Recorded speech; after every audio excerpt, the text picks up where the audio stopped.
Oups. Donc, les partenaires, la SDEC, en fait, c'est le courtier administrateur de régime d'assurance qu'il y a à l'Université de Montréal, entre autres, à l'UQAM, dans la majorité des universités au Québec.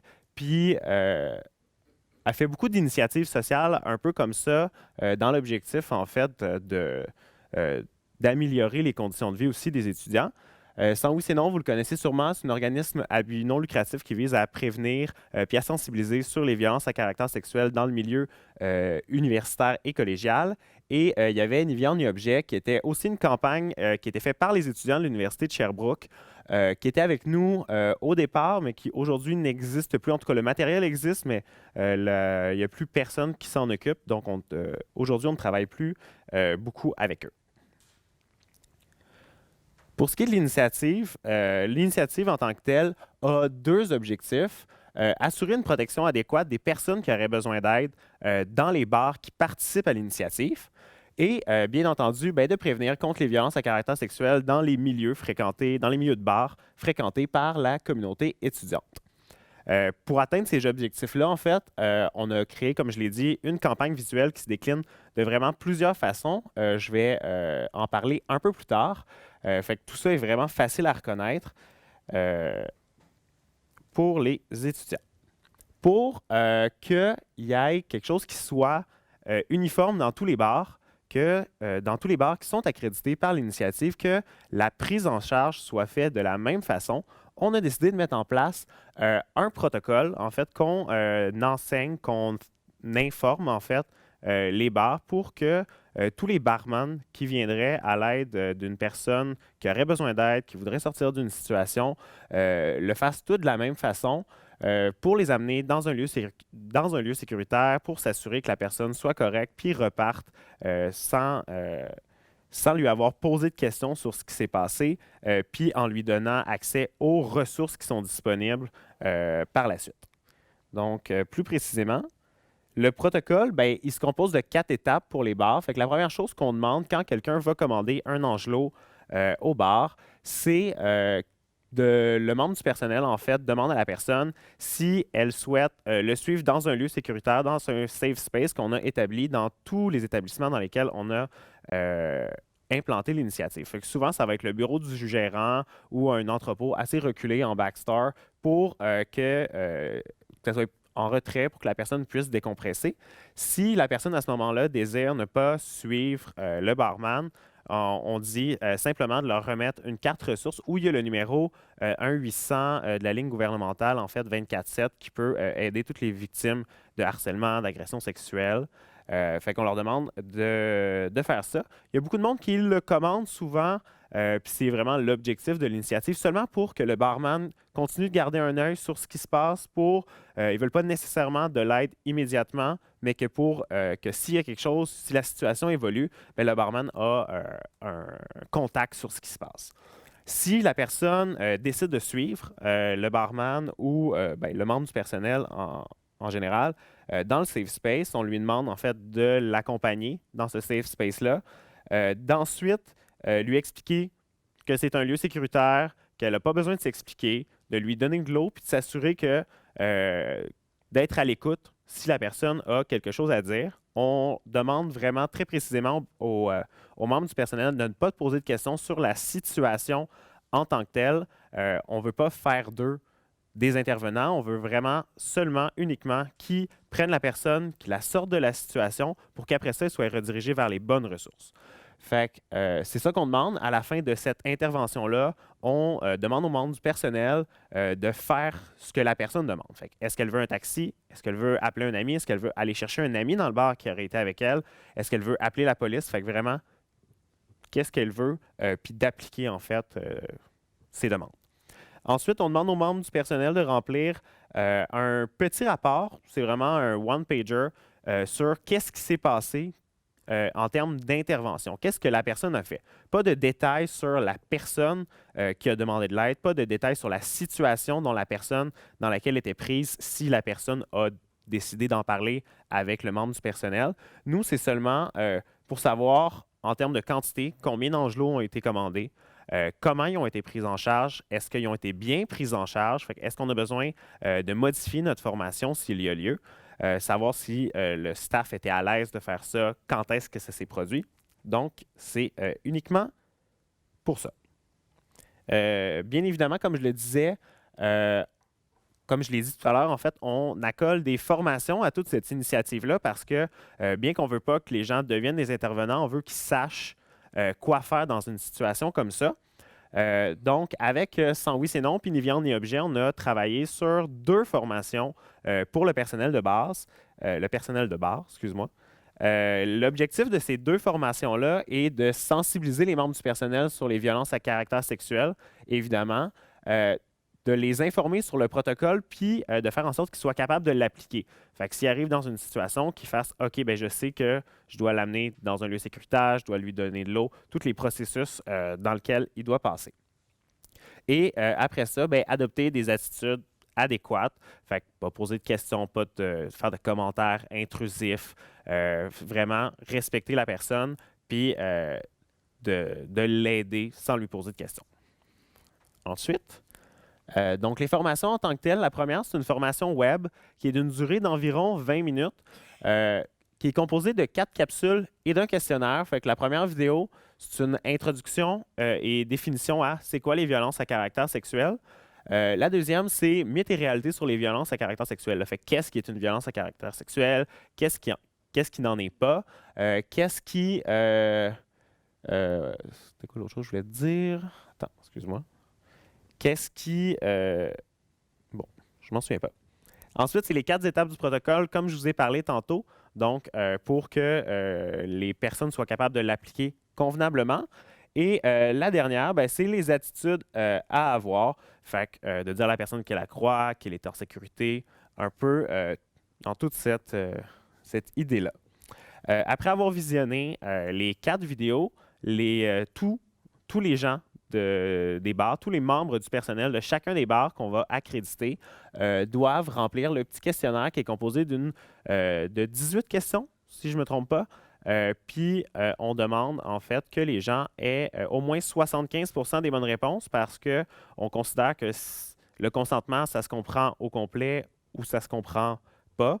Donc, je dirais que la grande majorité des gens le passent. Sinon, ils doivent le refaire.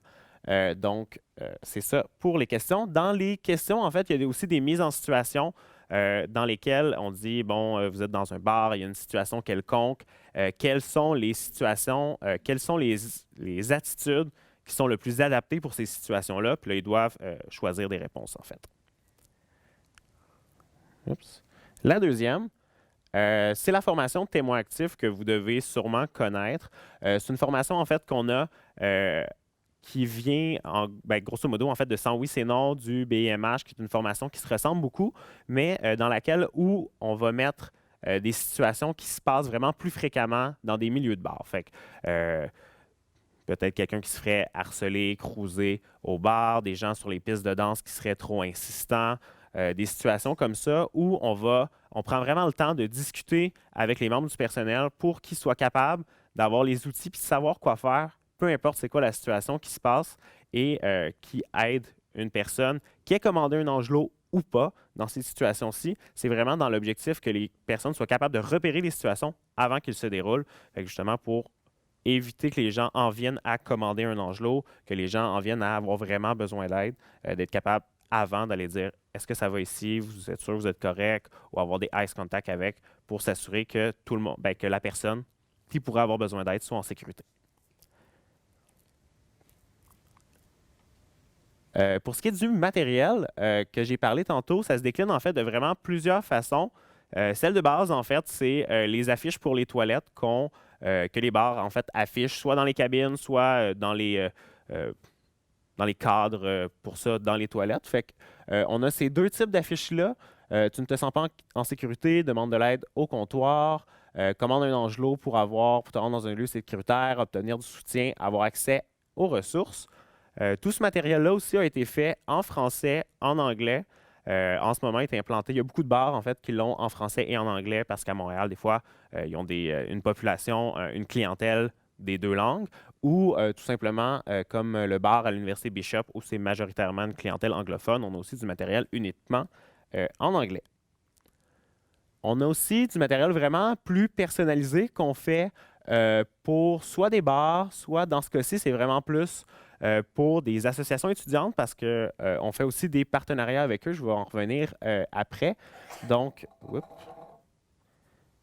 fait qu'à droite, en fait, ben, celui-là en noir, c'est du matériel pour les réseaux sociaux. Donc, si lors d'un événement qu'on va accréditer avec des associations étudiantes, ils veulent faire de la promotion, que si il y a quelqu'un qui ne se sent pas en sécurité lors d'une soirée, aurait besoin d'aide, qui peuvent le commander aux personnes identifiées parce qu'on va faire la différence. Mettons, dans un bar, ça va être les barman. Fait on leur demande d'aller commander un angelot au comptoir. Dans les événements, souvent, c'est plus compliqué. Ça ne veut pas dire que c'est tout le monde au bar qui va être formé. Fait que tous les bénévoles, souvent, vont avoir la formation et c'est là qu'on met auprès des personnes identifiées ou on va les identifier avec un sticker, avec un macaron.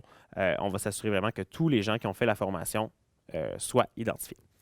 Pour l'autre, ben, ça, c'en était un qu'on avait fait pour le pub universitaire à l'Université Laval parce que c'est des toilettes conjointes avec l'université. Fait qu'on a mis des stickers comme ça dans les miroirs juste pour informer qu'au pub universitaire, il y avait de l'aide qui était disponible s'il y avait quelque chose qui se passait.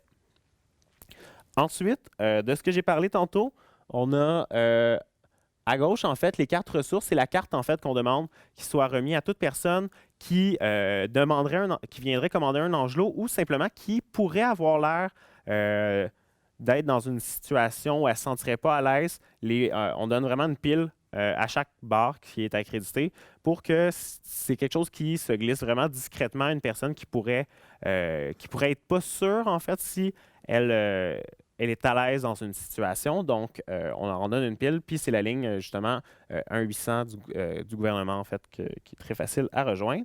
L'autre à côté, là, les titres, on ne les voit pas très bien. C'est des tracts, en fait, qu'on distribue souvent. C'est plus dans les événements étudiants, là, je vous dirais, là, comme par exemple, la semaine prochaine, on va faire un kiosque parce que le gros événement de la rentrée à Polytechnique est accrédité avec commande un angelot. Donc, on va faire un kiosque juste pour informer les gens que toutes les activités de la rentrée vont être accréditées, donc qui ont des moyens qui sont à leur disposition s'il y a quelque chose qui se passe au courant de cette semaine-là. Ensuite, pour les bars qui sont accrédités... Oups. Pour les bars qui sont accrédités, on s'assure en fait que ce soit visible dès l'entrée dans le bar. Fait qu'on a fait des collants comme ça avec le rond noir qu'on demande à tous les établissements qui sont partenaires de l'afficher dans leur porte d'entrée, s'il y en a plusieurs, dans chacun des portes, pour que les gens, quand ils rentrent dans le bar puis qu'ils voient cet autocollant-là, savent, ah ben, dans ce bar-ci, s'il y a quelque chose qui se passe, il y a de l'aide qui est disponible, fait qu'on est en sécurité s'il y a quoi que ce soit. L'autre à côté, c'est les stickers que je vous parlais pour les événements, pour que les gens soient identifiés, qui sont formés, que s'il y a de quoi qui se passe, ils peuvent être là aussi pour les sortir d'une situation. Pour implanter l'initiative dans un bar, on passe par en fait quelques étapes. La première chose qu'on fait, évidemment, c'est de les rencontrer pour pouvoir leur expliquer l'initiative, d'où ça vient, comment qu'on la gère, comment que ça fonctionne, quelles sont les responsabilités des bars lorsqu'ils décident d'être partenaires avec nous. On leur remet une panoplie de trucs, une charte d'engagement, parce qu'on signe avec chacun des bars, en fait, qui s'engagent à faire partie de l'initiative, de signer une entente avec nous pour nous promettre, en fait, que tout son personnel va être formé et de continuer de faire du suivi avec nous lorsqu'il va y avoir du nouveau personnel et s'il y a des angelots qui sont commandés. Fait que nous, on contacte les bars à peu près aux 3-4 mois, je vous dirais, juste pour faire du suivi avec eux, s'assurer que tout se passe bien, qu'ils ont du matériel, que s'ils ont du nouveau staff, qui font la formation, parce qu'on sait que des fois, les milieux de bar, ça va vite, la bureaucratie, ils oublient certains trucs, fait qu'on leur fait seulement des petits rappels comme ça et ça se passe vraiment très bien. Sinon, on leur remet le reste. On fait la formation sur le protocole en ligne, on fait les formations témoins actifs directement dans les bars pour former le personnel. On donne des affiches, on fait des matériels vraiment personnalisés pour les bars selon en fait leur environnement. Là, il y a certains bars qui ont des pubs qui passent dans les télés. Aux Deux Pierrots aussi, par exemple, on a un partenariat avec Stingray, puis il y a une animation qui passe dans toutes les télés à certains moments de la soirée. Fait que c'est le genre de truc qu'on peut faire. On leur remet aussi des outils de sensibilisation pour le personnel, fait que des trousses qui expliquent c'est quoi l'initiative, qui expliquent c'est quoi les violences à caractère sexuel pour le mettre en arrière, vraiment dans le backstore, dans les places pour employés, pour qu'ils puissent lire puis savoir c'est quoi l'initiative, c'est quoi les violences à caractère sexuel. C'est ça, puis les outils pédagogiques, c'est un peu ça. On leur fait des aides-mémoires aussi, qu'on leur demande souvent de rester en arrière du bar parce qu'on sait que dans une situation comme ça, sous l'effet du stress, les gens pourraient ne pas se souvenir quel est le protocole, qu'est-ce qu'ils devraient faire. Fait qu'on leur fait des aides-mémoires, en fait, avec les 4 étapes. Fait qu'ils peuvent les suivre s'il y a de quoi qui se passe. De l'autre côté, il y a des attitudes aidantes. Fait qu'ils peuvent lire ça après avoir amené la personne dans le lieu sécuritaire de comme, oh, qu'est-ce que je suis mieux de faire. Il y a vraiment une liste de recommandations. Donc, ce que je disais, pour implanter, la première chose qu'on fait, on rencontre en fait le gérant ou le propriétaire en leur expliquant l'initiative. On leur fait signer la charte d'engagement en leur expliquant quels sont les engagements justement à avoir lorsqu'ils décident d'implanter l'initiative dans leur bar.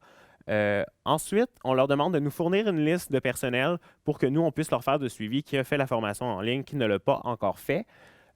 Donc, on leur fait faire la formation sur le protocole, la formation témoin actif. Quand tout ça est fait, on considère que le bar est accrédité. Donc, on leur amène le matériel visuel et on fait du suivi avec eux.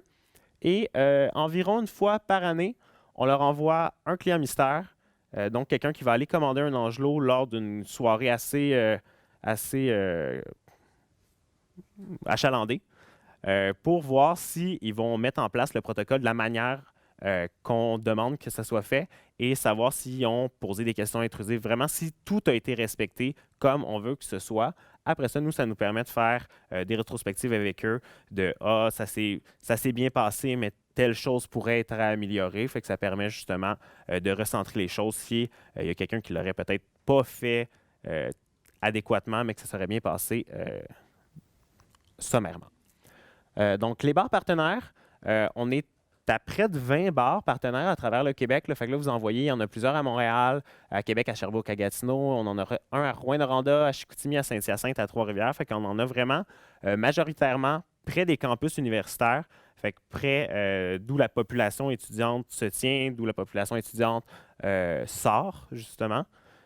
Donc, depuis les 2 dernières années, c'est 20 bars justement qu'on a accrédité, puis c'est environ 400 personnes qu'on a formées à être capables de sortir quelqu'un d'une situation, puis via la formation en ligne ou la formation témoin actif. Comme je le disais tantôt, on fait aussi des événements. Donc, on a des partenariats avec plusieurs associations étudiantes. Bon, là, vous les voyez ici, l'Université de Montréal, Polytechnique, l'ESG, l'Université Laval, l'Université de Sherbrooke, avec lesquels on va accréditer une ou plusieurs événements, tout dépendant des campus. Avec eux, on y va avec le même processus, donc à former avec la formation en ligne, former avec la formation témoin actif. Souvent, celle-là est donnée déjà, exemple ici à l'Université de Montréal, par le BIMH. Puis on reconnaît ces formations-là qui sont semblables, fait qu'on ne demande pas aux gens qu'ils la refassent une deuxième fois. Jusqu'à date, on a formé environ 300 personnes avec la plateforme web. La formation témoin actif, comme je vous disais, a été plus faite du niveau des BMH et des centres d'intervention directement sur les campus. Une chose aussi qu'on a fait cette année, on se lance aussi dans certains projets ponctuels lorsqu'on a des partenaires qui sont intéressés par l'initiative. Cette année, c'était la Ville de Montréal, en fait. On a eu 2 phases avec la Ville de Montréal. Une qui s'est déroulée cet automne où ils nous ont demandé d'aller sonder une trentaine de bars à travers la ville quant à leur intérêt sur l'initiative. Donc, s'ils étaient intéressés d'implanter l'initiative, s'ils reconnaissaient que les violences à caractère sexuel, ça existait, un peu tout ça. Ils demandaient aussi qu'on implante l'initiative dans 3 à 5 bars. Donc, on l'a implanté dans les bars que vous voyez ici, le Brouhaha, les 2 succursales, l'espace public et l'Abreuvoir. Puis cet été, on était sur la deuxième partie justement de ce projet-là parce que l'étude de marché envers les 30 bars qu'on a sondés à Montréal a été très concluante. Il y a beaucoup de bars qui étaient intéressés à implanter l'initiative. Donc, la Ville de Montréal nous a redonné un montant pour qu'on puisse implanter l'initiative dans 10 à 15 bars. Donc là, c'est ceux-là qui sont accrédités pour le moment. Il y en a d'autres qui s'en viennent bientôt. Donc, il y a des bars, plus des clubs, là, vous le voyez, genre le Dunby Club, le Café Campus, qui sont plus des boîtes qui ne sont pas nécessairement des bars proches des campus. Donc, on commence à se diversifier un peu aussi dans les bars qui sont implantés. Donc, un peu un bilan de tout ça. Depuis, bon là, tantôt j'avais dit 300, c'est 300 qui ont été formés pour l'année passée. À la fin de cette année, on va avoir formé environ 800 bénévoles pour les événements, donc tous les événements qu'il va y avoir cette année aussi. On va avoir fait 600, on va faire 650 événements entre 2017 et la fin de l'année 2020. C'est 200 membres du personnel aussi. Ça, c'est pas un bon chiffre, par exemple. J'ai dit 400 tantôt, donc c'est 400. Puis ça va être bientôt 30 bars au total qui vont être accrédités d'ici peu. Donc, c'est pas mal ça pour moi. Merci.